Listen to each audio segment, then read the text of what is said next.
Hey Hoopers, it's Deanne Love here, and I am going to share with you an escalator variation that I learned from an incredible hooper from Germany. Her name is Ina, and she taught this move to me in Bali. Now, I get to see tons of different hoop variations, and there's so many inspiring and incredible hoopers around the planet, but very few of the moves just stick with my body and go with my natural style and flow. But Ina is for sure a super hooper, and so I'm going to link all of her incredible, awesome work down below. She runs retreats and just is killer with hoop twins, stuff that completely blows my mind. But this escalator variation just naturally started to fall into my flow, and I was having tons of fun with it straight away. So I want to show you this variation, and huge hoop love to Ina for teaching this to me. It stuck straight away. It involves an elbow, a knee, and you're going from one side of the body to the other.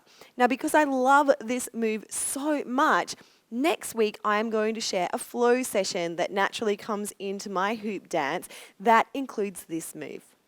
So we are going to start with our right hand. You can play with this on both sides because it is a move that goes from one side of the body to the other. So you can totally play around with going from the left to the right or the right to the left. But for this tutorial, I'm going to start in my right hand. And this is a position that the hoop might come up to maybe after you've done an escalator, or you might just bring the hoop up to this position here.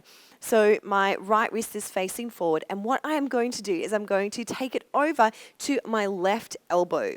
Now, this is a contact move. I'm not really gripping onto the hoop, but I'm going to swing the hoop around much like a hoop wrap or a hoop hug, and I'm going to take the hoop up and over my head, and now it's coming forward, and I kind of take my elbow out to the side. But for me personally, the hoop rests on my outside left wrist.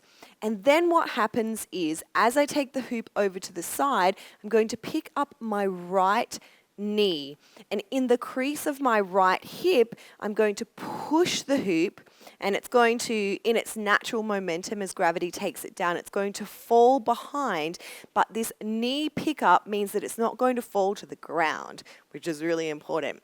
So as I pick my knee up and the crease of my right hip holds or acts as a shelf for the hoop, then I can take my left hand and step out with my right leg, and the hoop is now out to the left side. So it went from up on the right side, around the elbow, over the head, in the hip crease, and out to the left side.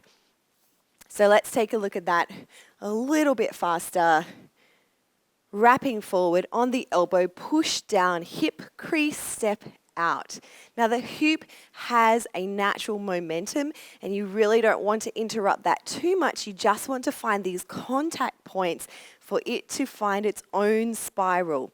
So in the beginning it might feel a little bit clunky, elbow, hip, out to the side in the hand. But after a while you're going to feel like it just naturally rolls.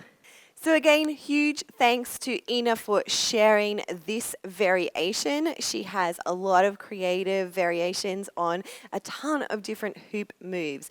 And I hope that I did this move justice and that I actually was doing it the same as the way that she taught me.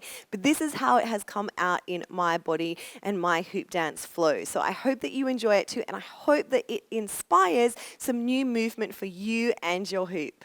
So don't forget to join me next week for an escalator flow session that includes Ina's awesome elbow and hip knee pop escalator variation. I'm also going to be doing a blog over on HOOPLOVERS.tv that lists all of my escalator tutorials and their variations. There are tons, and you can totally make some up yourself. Be sure to hang out with me on Instagram too. I am Deanne Love XO. I will see you there. A big hoop love from me to you. Mwah.